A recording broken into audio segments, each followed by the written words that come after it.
I'm Jen Taylor Skinner, and this is the Electorette. On this episode, I have a conversation with Amanda Hunter, the Executive Director at the Barbara Lee Foundation. Amanda Hunter joins me to discuss the importance and the impact of electing more women as governors. Currently, there are only 9 women serving as governor. There has never been a Black or Native woman elected as governor, and 19 states have never had a woman as governor. We discuss the barriers women face when running at the gubernatorial level. We also do an analysis of the campaigns of high-profile women who are running in upcoming cycles, including Stacey Abrams and Governor Kathy Hochul of New York. So, please enjoy this conversation with Amanda Hunter of the Barbara Lee Foundation. Amanda Hunter, welcome to the podcast. Thank you. Thank you for having me. It's great to be here. So I just wanted to go through some numbers with you first. There are 19 states that have never had a female governor. First number. Only 3 women of color have ever been elected governor. There's never been a Black woman for governor or a Native woman for governor. And 9 is the highest number of women governors serving at any one time. And currently we have 9 women governors, right? So what is it about gubernatorial races that are a really tough ceiling for women to break, right? In the scope of all elected positions, why this one? Yeah, well, so our founder, my boss, Barbara Lee, has really dedicated her life to empowering women since the late 1990s. And very early on, she focused on governorships for women and realized in the 1998 election that out of the women who ran for governor, only the incumbents won. And so that was an aha moment for her that caused her to start this foundation. And since then, we have studied every gubernatorial race with a woman major party candidate since 1998. And what we've really found is that women face additional barriers with voters when they seek executive office. We find repeatedly in our work that it's one thing for voters to support a woman as part of a deliberative body like a legislature as a decision maker. But if she's going to be the decision maker and essentially CEO of her state, voters require a lot more evidence and frankly convincing that a woman is qualified for the job. Wow, that makes sense. Does that also apply for lieutenant governor? Because what I'm thinking about right now, or who I'm thinking about rather, is Kathy Hochul. Did your studies find that it's the same thing is true for lieutenant governors? That is such a great question. We haven't specifically studied lieutenant governors, but we have been thinking about it lately because more and more women have become lieutenant governor. But just to give you one fun/depressing visual, so far in history, only 45 women have ever served as governor compared to more than 2,300 men. So if we took every woman in history that's ever served as governor and put them on a New York City subway car or basically a subway car of any major city, not only would they all fit, but they would all get their own seat in most cities compared to men that would have to have multiple trains to fit all of that. That is very depressing. Yeah. I mentioned Kathy Hochul and thinking about, her position as lieutenant governor because I was thinking about what it means to have a state that's led by a woman. And, I've interviewed her twice. And whenever I interview her, first of all, I'm really excited to see that email come into my inbox thinking like, do you want to interview Kathy Hochul? Yes, I do. Because she always has advice from the perspective of, being a working mother or just a working woman. But, she leads from that perspective. She was the co-chair of the Child Care Availability Task Force, right? She spearheaded the Enough is Enough campaign, right? It was a national model to combat sexual assault on college campuses. And those are clearly initiatives that are led through the lens of, I think, a woman, right? And I'm just curious as to what you think women bring to the table, when they're governors. Oh gosh, so much. And for Governor Hochul especially, it was really powerful when she stepped into the governor's office because there's something that we find in our research at the foundation called the imagination barrier. And that is the fact that a lot of voters just have trouble picturing a woman in the job. In our last research project, we asked voters to picture a governor, and a majority still picture a man. And so Kathy Hochul is an incredible leader as an individual, but also having a woman lead the state of New York, which around the world to many people symbolizes America, frankly, is a very powerful step in breaking down stereotypes in voters' minds and in people around the world's minds on what a leader looks like. What we found, and I think you probably also would agree with this post Women's March, is that when Barbara started this work in the late 90s, women were really trying to fit into an outdated template that was built for men when it came to campaigning. And now women have been showing up unapologetically as their whole self as leaders and bringing the entirety of their lived experience to the conversation. And I think that Governor Hochul is a powerful example when you look at her priorities, that as a mother, as someone who has continually defied the odds in her political career and is an incredibly hard worker, she's bringing firsthand experience to the table when she's talking about things like childcare policy. And that's why it's so important to have women in leadership roles, especially right now when the pandemic has disproportionately affected so many women and women of color.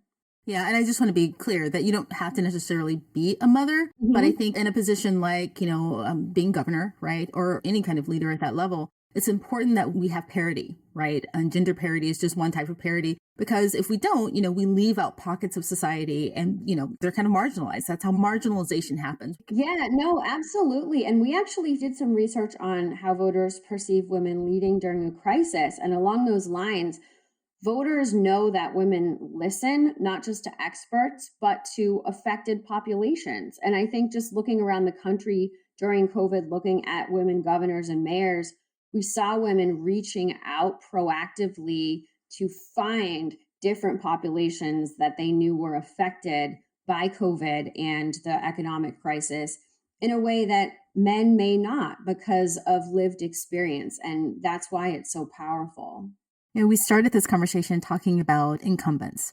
And something I've noticed in relation to two of the highest profile women governors, Kathy Hochul again, and Gretchen Whitmer of Michigan, is that often more attention is paid to the nefarious things that are going on around them, right? Things that have nothing to do with their actual performance. And, in these two cases, with Kathy Hochul, for instance, a lot of media attention was paid to former Governor Cuomo, which is understandable. And I think due to that, less attention was paid to how she might perform as governor herself, right? The same with Gretchen Whitmer and that whole kidnapping plot. For obvious reasons, that received a lot of coverage. But did your research uncover any trends around this? And also, how do women overcome this? And how do they redirect the attention back to their performance as leaders? Well, what we actually found in our research dating back many years is that when women run for office, they're not assumed to be qualified. So men can just put out their resume and it's sort of taken for granted. And women have to show while men can tell. And so we studied recently how voters perceive hypothetical women governor candidates running again for office, and found that just in the same way voters don't assume that women are qualified, voters don't assume women are doing an effective job as leaders. And so there's an additional burden on women running as incumbents that they must sort of over communicate their accomplishments so that voters can have that top of mind, since there is that disparity in the way that voters perceive women as leaders. Right? Have you seen that actually work in any case? And, how does that actually look when someone's over communicating their accomplishments? Well, I think when you look at the women that have been successful in politics and risen through the ranks, they do it very well organically. And I think a real masterclass in that was watching the 2020 Democratic primary debates. When you looked at our now Vice President Kamala Harris and the other women senators, they were very skilled at organically weaving their accomplishments into their talking points. And my takeaway was that they've probably had to learn how to do that for many years in order to get to where they are right now politically. And I remember in one debate, Vice President Harris at the time said that she had run the second largest Justice Department in the country. And she kind of just threw it in there. But I thought, wow, that is so powerful that she's reminding people that she managed so many employees, she managed a budget, all of these things. And it was an important visual. I think a lot of the more successful women sort of learn how to do that on the way. You can see that happening right now with Vice President Harris, with her, exercising her foreign policy chops right now. That's something that I think isn't being highlighted. So it's something she'll have to bring to the table and make sure that she over communicates that, I think. Absolutely. And one thing that we notice about Vice President Harris's narratives, which is frustrating at times, is that she's the first person that looks like her in this job. And we know that. But the fact that this job was dominated for hundreds of years by older white men means that in a lot of ways, there's no roadmap for the way it looks for her to do her job and what she's bringing to the table. And I think that a lot of the unfair criticism that she's received is as a result of her defying those stereotypes, unfortunately. Yeah, you think that we would talk about that more, the fact that she's a first, in many ways, but we don't. But anyhow, there are currently 4 women actually running for governor right now in upcoming races. So in Florida, you have Nikki Fried and Annette Tadeo, and that's going to be a really interesting primary race in Florida. And of course, there's Stacey Abrams and Nan Whaley of Ohio, right? What's also Mhm. interesting is that there are 36 gubernatorial seats on the ballot in 2022. And potentially, if all of these women win their primaries, there will only be 3 women, running for one of those 36 seats. Well, and there are also 8 women who are currently serving as governors on both sides of the aisle who have declared that they're going to be running for reelection too. So I think there'll be a mix of incumbents and challengers that are running.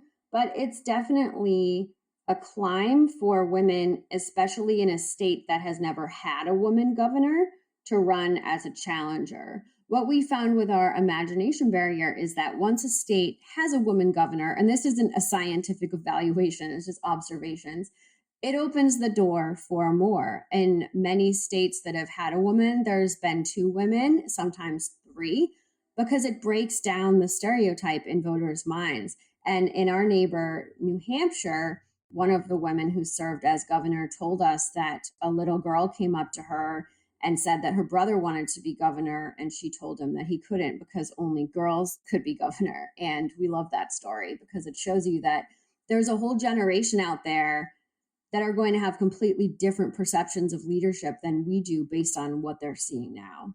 So you may have already answered this question earlier, but I just wanted to clarify something about the survey. So when you ask people whether they can envision a woman as governor, do they also struggle to envision women in other high-level elected positions like as senator or as mayor, for instance? Do they view those roles differently? Well, so it's a little different, and we've looked at this throughout our work. We've focused on governorships just as a matter of consistency, and because Barbara believed when she started this work that that was the pipeline to the presidency, and her lifelong dream is to have a woman president. With the advent of social media, it seems that there are other pathways to the presidency, and senators get a lot of national recognition now as well. What we've consistently found is that with any executive position, so that could be mayor too, voters need more evidence that women can be the sole decision maker, and particularly around strength. How many times have you heard, is she strong enough to be commander in chief? Is she going to be able to deploy the National Guard? Even with our recently elected mayor of Boston, who's highly qualified and the first woman to be elected, people were saying, how's she going to manage all the employees in the city? How's she going to be in charge of so many people? You simply don't hear those same doubts around men because men are perceived to be strong. Women have to prove that they're strong while also not being too tough, because if women come off as too tough, then they might not be likable. And we've also found in our research that likability is a non negotiable for women. It can be thrown out as a sexist term sometimes, but we know from our work that voters will not vote for a woman they do not like, even if they think that she's qualified. So there are all these additional barriers when women seek executive office in terms of proving that they're strong enough, proving that they have enough experience, proving that they're qualified, and yet not coming off as arrogant, not coming off as tough. It's really walking a very fine line in a lot of ways. That just pains me because there's so many ways to trip up in that kind of likability scoreboard, right? Mhm. And, most of them just aren't fair. Like, going back to VP Kamala Harris, even though we were talking about governorship with her, just recently, being on the stage with the president of Poland, she laughed and that became the bigger story Mhm. than the whole narrative around what's happening between Russia and Ukraine. Yes, and I think it's also an example of the double standard that we see for women in her role. And this was very stark to me during the 2020 primary. One example was Senator Gillibrand was on a campaign stop and ate a piece of fried chicken with a fork and a knife. And then her campaign had to spend days defending her. And people were even saying she's hiding something, having this kind of sinister undertone.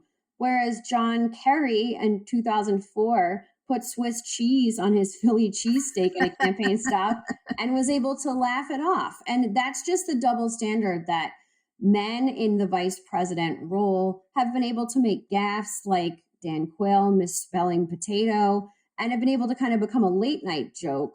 Whereas Kamala Harris ends up having days of relentless criticism in the media that then derails from important policy discussions. Right. It goes deeper. It goes to, it's about her professionalism, right? Or whether she Hmm. understands the job. It's, much, much deeper than just like, oh, it's just a minor gaffe that we can laugh off. Yeah, I get your point. I want to talk a bit about Stacey Abrams. So Yes. she's running again, and she'll be running against Brian Kemp Hmm. again. She was a stellar candidate in 2018, but now she just feels like she's ready for something bigger. But anyhow, she's running, and I'm just curious as to what your take is on that. Well, it's interesting. I saw Stacey Abrams. She did a tour stop here in Massachusetts in the fall, just a little in conversation at a theater. And I was really struck by what you actually just said, that she received a hero's welcome from the audience, and people were just hooting and hollering and standing and clapping. And she seemed almost uncomfortable because she's so modest and sort of focused on the task at hand and the job.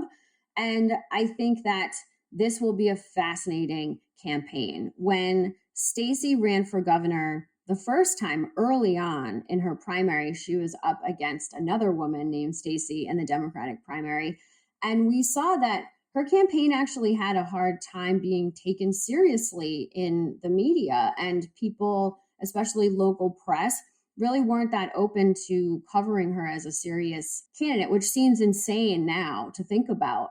But it gets back to the fact that there's a lot of doubts around women and their qualifications. And sometimes it's very hard for women to be taken seriously and given the same respect as their male counterparts, or for women of color as their white counterparts. Yeah, I remember that moment. Do you remember what the pivot was, the pivot point for her in that race? Because obviously she won the primary, but then when did people start to take her seriously?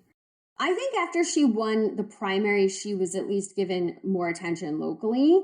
But I think that the amazing thing about Stacey Abrams is that she really stays true to her convictions. And I think that it seems, anyway, that she's able to focus out all of that noise and really focus on the task at hand. And it seems like that's what she did. And certainly, after the election in 2018, the fact that she chose to stay in Georgia, to continue doing the work that she had been doing, to not make it about herself, but to really focus on voter empowerment, I think really cemented her place in the minds of a lot of people as a hero. And also, kind of as we were talking about earlier, that there were moments in those years that a lot of women and a lot of people in America needed heroes, frankly, like Stacey Abrams.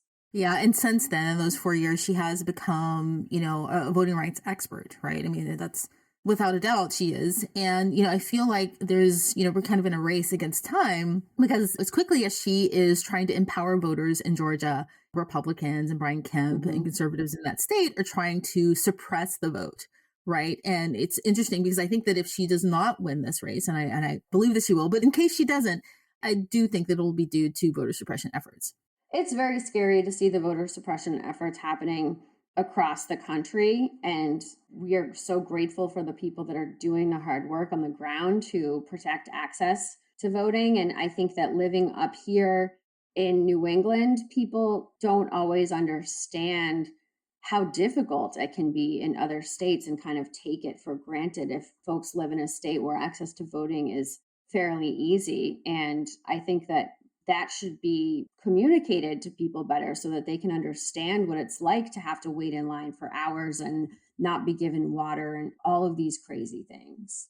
So let's just shift a bit and talk about Nan Whaley of Ohio. What do you think about that race? I think it's really exciting that Mayor Whaley has chosen a woman as her running mate, so running on a ticket with Cheryl Stevens, who's the former mayor of Cleveland. And it's interesting because some people have reacted with an eyebrow raise. Oh, two women running together on a ticket. How many times have two men run together on a ticket? And Exactly. so I think that that's really interesting and actually fairly rare to have two women running on the same ticket. But Mayor Whaley was so inspiring dealing with a horrific mass shooting in her city and just showed so much strength and resilience and inspired her city. So that's definitely a campaign that we will be watching closely. So, how do we encourage more women to give this a shot, to run for governor? And how do we set them up so that they win these races? Well, my boss, Barbara Lee, is one of the biggest recruiters in politics and is known to encourage women to run for office in ladies' rooms and all over the place. But I think that years ago, it was the case that women had to be asked to run for office. And I think that there's been a shift since 2017 where women are looking around at problems in their community and trying to solve them. And before they know it, they're volunteering on campaigns, activated, and then maybe running for office themselves. And they're sort of a why not me? I'm not going to wait my turn energy, which I really appreciate and love to see. And because there are barriers to running for governor, it's important that we continue to have training programs for women, although women can't train their way out of bias, and also to educate voters about their own bias. And finally, I think having more women running for office, serving in office, and publicly shown as leaders will help to break down some of those stereotypes. And as more and more younger people become able to vote that have grown up in a completely different culture where women and people of color have had more representation, not enough, than when our generation was younger, hopefully we will see a bigger shift. Yeah, I think that's really important. The more we see ourselves reflected in these offices or these positions of leadership, the better it is for the younger generations to come in and have more confidence in taking up those positions of leadership, right? Absolutely. And we actually just did a study that we put out last week and found that women said in this poll that having a Black woman appointed to the Supreme Court was a powerful reminder that Black women belong in positions of power. And of course, that makes sense. But at a time where in the rest of that poll, women had some pretty dire statistics about how they've been affected by the pandemic and how they're burnt out from politics, it's a bright spot that, like you said, if women can see themselves reflected at the table, it's inspiring, even if they don't want to run for office, even if it's just about getting a promotion in their own line of work, it gives an extra boost of confidence. Well, thank you so much, Amanda Hunter. Thank you so much for joining me. We'll keep watching these races. And yeah, just thank you for all the work you're doing. Thank you for all the work that you're doing. It's great to speak with you.